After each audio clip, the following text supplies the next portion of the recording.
Stay safe, especially during nocturnal storm threats. And we're headed around Central Alabama, where your emergency management directors are getting ready to keep you safe. Plus, we continue to talk about the threat for cold next week and the possibility of winter weather across parts of the South. Live on your side, First Alert Weather Extra starts right now. Well, welcome into First Alert Weather Extra's Valentine's Day edition, Tania. Happy Valentine's Day, Lauren. Happy Valentine's Day to you, too. Tania even brought us a little Galentine's gift And today. you got your heart earrings on. I do. We're feeling the love. We are. We're feeling the love. You've got on your heart necklace, which I've got mine that Tania gave me as well. I That know. gotta We're a fit little on. matchy-matchy. We are. We are just feeling the love today. Not loving the forecast so much, though. No. Okay, it did hold up for us today, though, so you It did. can't be mad. That's true. But what's to come, the next big thing, we're not so happy about that. No, yeah. I know. So let's talk about the next big thing. We're actually tracking the chance for a severe storm and even possible tornadoes here across Central Alabama. This is the Storm Prediction Center's severe outlook, and you can see what areas they're highlighting with the greatest risk, and that's mainly areas far west of I-65 and areas south and west Central Alabama, and really further to the west. So many areas throughout the next several hours are going to be seeing the threat for, yes, some severe weather. So this is the next big thing that we're talking about. Notice that all of Central Alabama still has a decent chance to at least see one, damaging straight line winds that can cause power outages, of course heavy rain, frequent lightning, maybe even some small hail. This is a fast moving system. It's going to take about 5 hours or so to move through our area, which is pretty quick, but we definitely need to make sure we are well prepared for the possible chance of a tornado. The good news is for this evening, we're staying mainly dry.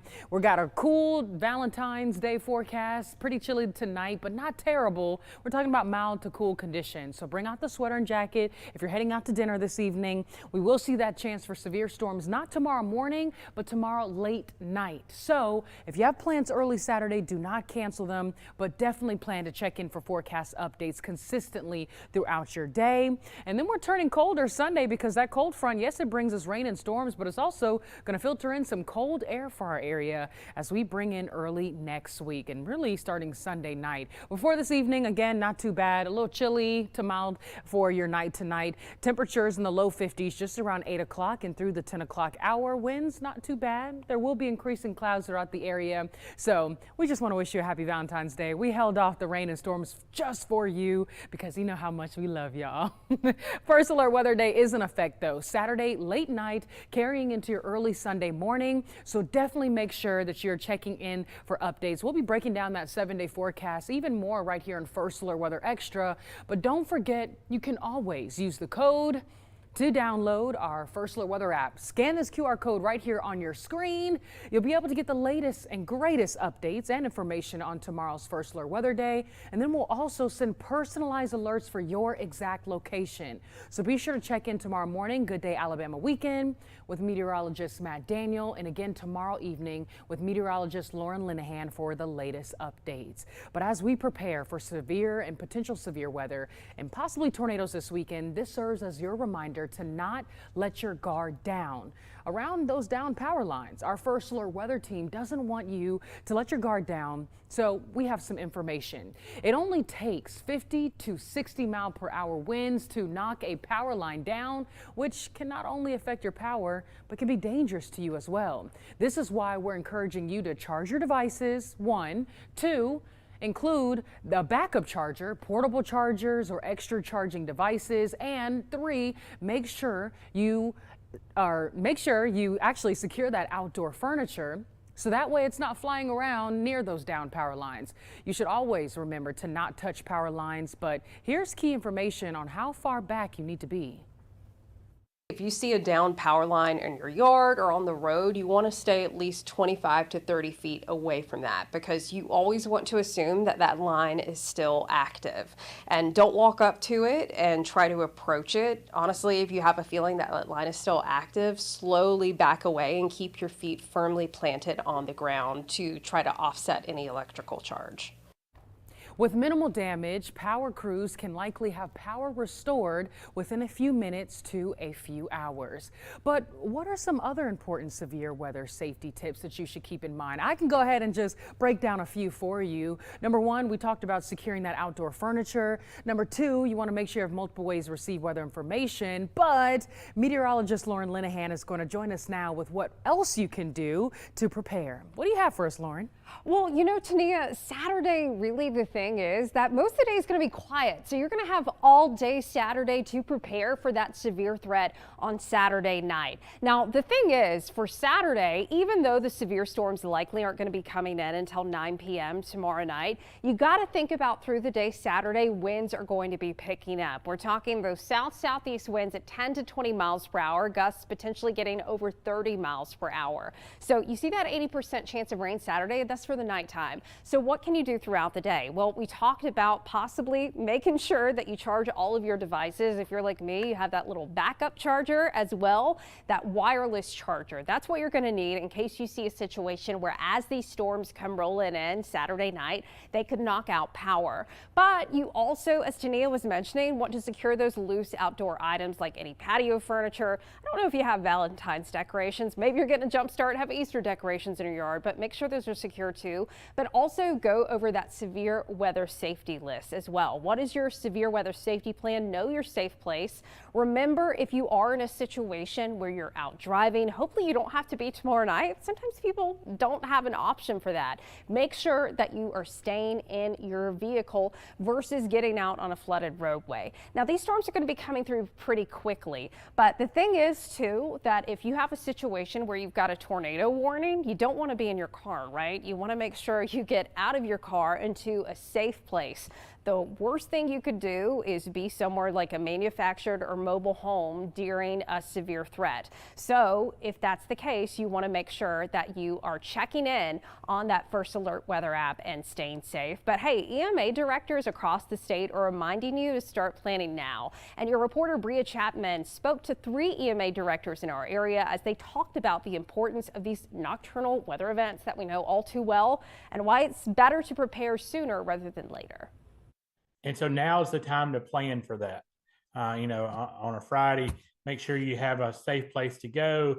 Make sure you have all your family, you know where all your family is, and make sure they have all their resources together for tomorrow night. Russell Whedon with the Hale County EMA says they expect storms to begin rolling in tomorrow night around 9 p.m. in West Alabama.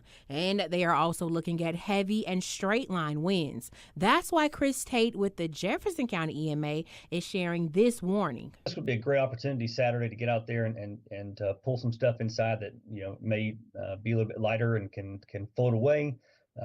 Tie the patio furniture down, bring the kids' toys in so those will become projectiles. And for Shelby County, Hub Harvey with their EMA says they've talked to the National Weather Service about a timeline for storms in the area. They're looking at 11 p.m. tomorrow night, but he says do not wait until then.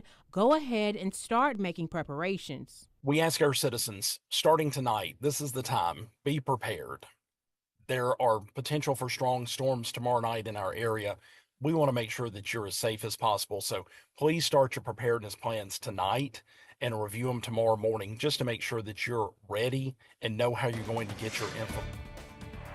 And in 30 seconds, we update you on next week's frigid temperatures, plus give you a peek at extreme weather happening across the country. We'll be right back.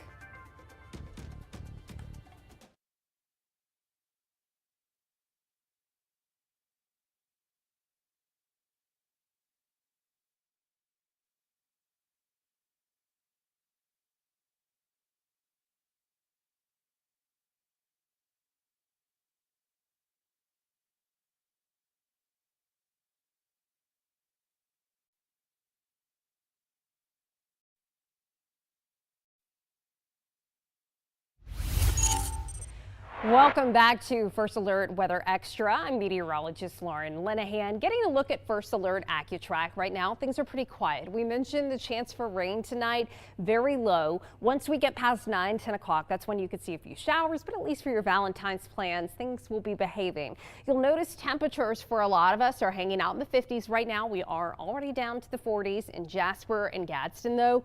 Remember, the trend over the next 24 hours is it's actually going to be getting warmer before it gets a whole lot colder on Sunday. So as those southerly winds blow in from the Gulf tomorrow, they're going to be bringing in that warmer, more humid air. The Gulf is this really warm, moist body of water. And so as it brings in that more humid air, that's setting the stage for severe threat tomorrow night. So check it out. We'll start off tomorrow morning in the 50s, and then as we get to tomorrow afternoon, could hit 70 degrees. But we keep mentioning, hey, even before these storms arrive, it's going to be getting pretty windy. Now, what is the severe outlook for tomorrow? Well, we said West Alabama is likely where it looks a little bit more possible to see that possibility of some strong to severe storms. But as these storms come in, the flooding and large hail risk is low, but really with a lot of wind energy with this system, you want to watch for the high wind risk and the possibility of a few tornadoes. But we keep talking about the severe risk tomorrow, right? What about the potential for any winter weather next week? Well, I want to pull up behind you. Let's see if we can get the right monitor here. There we go. Okay, so this is looking at the outlook with our long range weather models for next week, specifically Wednesday at 6 a.m. We keep seeing signals that there's going to be a system that could bring at least some wet weather with it. The question is, will the air be cold enough to transition that moisture associated with the system to more than a cold rain? Could we see a wintry mix? Well, as Tania and I have been talking about today, right now it looks more probable for us here in central Alabama that colder air would be farther to our north. That's not to say it's not going to be chilly. It's still going to be a cold rain, but it's not going to be cold enough at this time to produce anything other than rain. You'll notice as we look at the European and American model, that's the GFS, that at 6 a.m. on Wednesday morning, that cold air would likely still be locked up to our north. So for now, just looking kind of like that soggy, gloomy weather, you know, you get frustrated here in Alabama. It's like, well, if it's just going to rain and it's going to be cold, might as well snow, right? What we will watch for is that later in the day, as that colder air, that next push of cold air descends, could there still be some lingering moisture to support a transition to a wintry mix later in the day? So right now, we're not sold on it. We're not going to hype that it can happen. We're going to keep watching it closely, and we'll keep you updated on the First Alert Weather app. That's right, Lauren. Well, let's take you across the country now to where places are dealing with winter weather, and it's wreaking havoc across Interstate 84, causing multiple crashes. This is not good. State and local authorities say more than 150 cars were trapped Thursday due to near whiteout conditions and icy roads in parts of Oregon and Idaho. Aerial footage was sent in, and this shows the stretch of highway near Multnomah Falls. About 20 to 30 cars were reportedly damaged in this pileup. Crazy. There's no word, though, on the number of people injured. And in California, the strongest storm of the season swept through drenching areas already scarred from the wildfires. Fox's news correspondent Bill has more. This is what it looked like in much of the Los Angeles area during the peak of heavy rains last night. Fast-moving mud flows coming down from hills burned out from the wildfires, rushing across roads and highways, dumping huge amounts of debris into the ocean. I'm definitely worried about the debris flow, worried that, we obviously haven't been able to move all the debris. The Pacific Coast Highway was closed after an LA Fire Department vehicle was swept away into the ocean. Thankfully, the fire official inside was able to get to safety, but by nightfall, the area was a total mess, prompting a new round of evacuations. After having such a traumatic fire evacuation, we don't need another scare, it's just too close. And anxious residents who were able to save their homes during the wildfires now have a new cause for concern. We still have to deal with insurance for the interior of the house, and now we worry about if our house is still going to be here because of the mudslides. At the height of the storm, almost 28,000 people were without electricity, and more than 200 flights were delayed or canceled. And while folks here assess the damage, some say they're trying to take it all in stride. We're trying to do our own personal assessment of risk. and not get caught up in the hype train, but also not be, casual about it either. Some areas ended up getting more than 6 inches of rain, but forecasters say that storm is now moved out of the area, and it's looking like we're going to have a dry weekend ahead out here. Reporting in Malibu, Bill Malugin, Fox News. Well, still ahead, we're going to continue to talk about tomorrow's First Alert Weather Day, but we're also going to take you beyond the atmosphere in your moment of science to a planet that has the strongest winds you could possibly think of. We'll be right back.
Well, getting a look at First Alert AccuTrack right now, we're still staying dry in central Alabama, but I did want you to note that over in Mississippi, over into Louisiana, Arkansas, even parts of Texas, we are seeing some showers beginning to develop. We could see some showers develop late tonight into early tomorrow morning. That has nothing to do with the system that's coming in tomorrow night, just some precursor showers as we begin to see more moisture moving back into the south. So for us, just an increase in cloud cover for now, staying dry for your Valentine's plans. Looking at the futurecast though, as we go into tomorrow, you start off with maybe a few puny showers. You see winds picking up out of the southeast, setting the stage for that severe weather tomorrow night. And so it's going to be getting warmer. We're talking upper 60s, low 70s tomorrow, and turning more humid. So we're dry for most of the day, but then we get to 9 o'clock and see storms moving into northwest Alabama. These will push to the east southeast tomorrow by 11 o'clock. Storms could be moving moving through Demopolis, Utah, Tuscaloosa, Jasper, Coleman. Could even be east of that by then. Remember, these models are not the gospel, but they give us an idea of how this system will operate. Then by midnight, already past that I-65 corridor, past Birmingham, Alabaster, Coleman, could already be in East Alabama by 1 a.m. So you could hear storms roaring through in Talladega, Anniston Center tomorrow evening, down in Rockford. Remember, as these storms push eastward, they will be a little bit weaker. That greatest chance for severe weather in West Alabama, but regardless, they'll be impactful. It's going to be a really rainy, stormy night. The storms will be moving quickly, though, so by around 4 a.m., all of this could be out of here, and the first alert weather day will be over. Remember, the first alert weather day is really just for a period from 9 p.m. to 4 a.m. on Sunday, and then Sunday gets much colder. The warmest part of the day Sunday is going to be during the morning. Now, we mentioned this next system will be Tuesday into Wednesday, and so this is one of our weather models showing we could actually see rain returning as early as Tuesday night, and then throughout the day Wednesday seeing the possibility of rain. This is the American model. Remember, this is just one solution here, but suggests that, hey, that colder air could stay locked up to our north, so we wouldn't see that transition to a wintry mix. That's what this one thing is suggesting. We're going to see a lot of different runs of this through the weekend as we get in better data, so make sure you check back in with Matt and I for updates, and of course updates on the first alert weather day tomorrow night. But check it out, turning much colder next week, initially colder on Monday and Tuesday, and then even colder late next week. And with that, even as we begin to look beyond that, Tania, we are going to be seeing much colder temperatures. So Tania will talk more about that and beyond the 7-day in just a moment. But before we get there, we've got that first alert weather day to deal with tomorrow night. As I mentioned, it's going to be windy tomorrow throughout the day. So eventually we'll see temperatures dropping early Sunday, and then much colder next week. So this certainly isn't going to be lasting too much longer. We're going to continue to see that possibility of chilly air in the forecast next week. Going to get warmer before it gets colder, though. We bring in meteorologist Tania Michelle now. Tania, tell us about that cool down. Oh, Lauren, I don't think I like it. Me either. But honestly, do I like the warm either? Because if it's bringing us storms, it might as well go. Yeah, honestly, let's just get January and February out of here, right? Let's keep it moving. Let's just march to March. Yeah, march into March. That's it. Let's go beyond the 7-day, Lauren, and let's talk about what people can expect. Now, if you're looking for above average temperatures, you're not going to find it in the East Coast. You can find above average temperatures for our western states across the United States, but for us here across central Alabama, we're dealing with more below average temperatures as we get closer to the end of the month of February. So this is our temperature outlook that Lauren briefly showed you, February 22nd through the 28th. And what about our precipitation? Well, here's our outlook, the 22nd through the 28th, and it looks like much of the U.S. is going to be dealing with more below average rainfall than we will with above average. You know, maybe areas far south dealing with a little bit more precipitation than normal, but for us here, we should be drying out closer to the end of the month. Now, we've been talking about that big question mark next week as we look beyond the 7-day. Could we see the possible chance for some rain, maybe some snow? Well, I hate to burst your bubble, but some models are trending more wet at this point. This is why we say that the forecast can always change, and it takes diligence and it takes repetitive checking to really figure out if we're going to see what those models are showing us, right? So here we are looking at Wednesday, February the 19th. Notice where that snow line is at. It's in parts of Tennessee. It's even shifted further north. Of course, this is just one weather model, so this is not the gospel, but we're tracking some rain, yes, but possibly dry conditions as we get closer to the end of the month of February. So not looking terribly bad.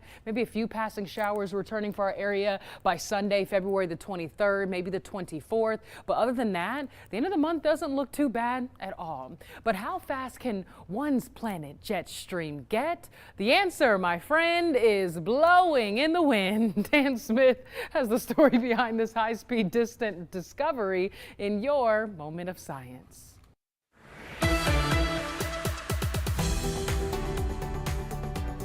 What's the windiest day you can recall in your life? A stiff breeze, a gale, even a tornado or hurricane? The fastest natural wind recorded on Earth pushed past 250 miles an hour outside of a tornado and 300 plus on radar in a tornado. Now take Neptune, the farthest planet in our solar system. Sorry, Pluto. Speeds of the equator there clocking at more than 1,100 miles an hour. Yet all those are a gentle summer breeze compared to what's now been discovered 500 light years away. So we were setting out to observe the atmosphere of that planet, and we knew that we would be very sensitive to winds, and we were expecting to see maybe some slight shift, but we were certainly not expecting to see quite that drastic signal or the split into two signals that we actually saw. Lisa Nortman at the University of Göttingen, Germany, says starlight passing through the planet's upper atmosphere allows them to see its composition, including water vapor and carbon monoxide.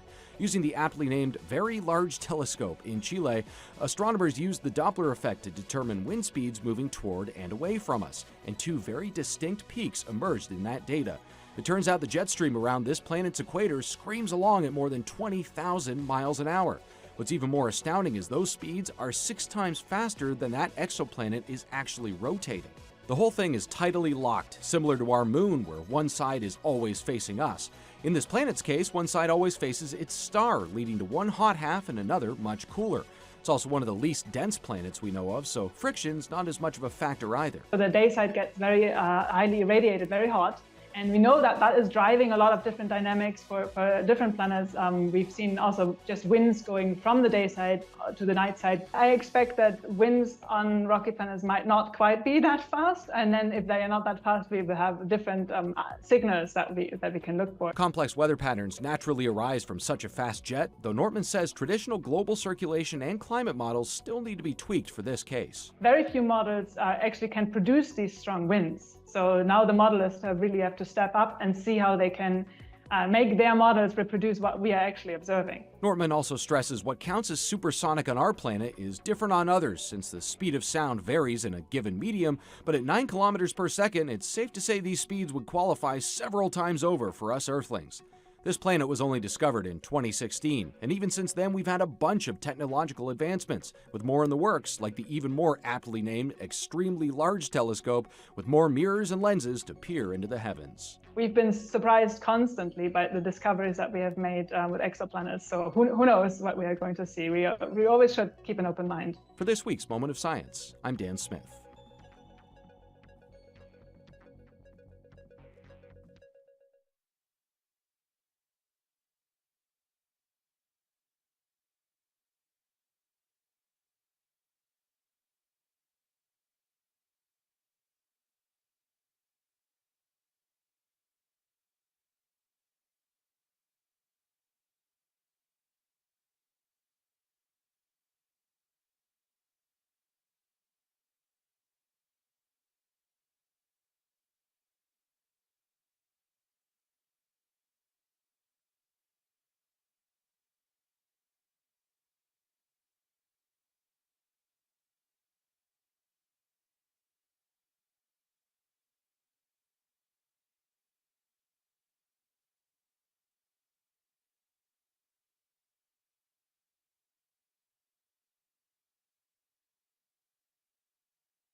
And before we send you off into your Friday evening, a little Valentine's meal. Look at the sunrise from Lake Mitchell sent in from viewer Kaylee. Gorgeous. Ooh. Oh, wow. Rainbow. Oh, I didn't see the I didn't either. I was just like, that's a big old wave. That's in Clanton. Teresa Baker, thank you. Beautiful. Always love to see that. And hey, always love a sunrise down by the coast sent in from Adam Stuckey in Biloxi. Okay, Adam, was a little Valentine's Day true. What you doing down in Biloxi, Adam?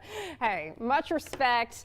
We hope you all have a good Valentine's Day. Yes. Again, very thankful to my girl Tania for getting us little friendship. I know, we got Valentine's hearts. necklaces. But hey, y'all make sure you're paying attention tomorrow night, and Tania will have updates on First Alert.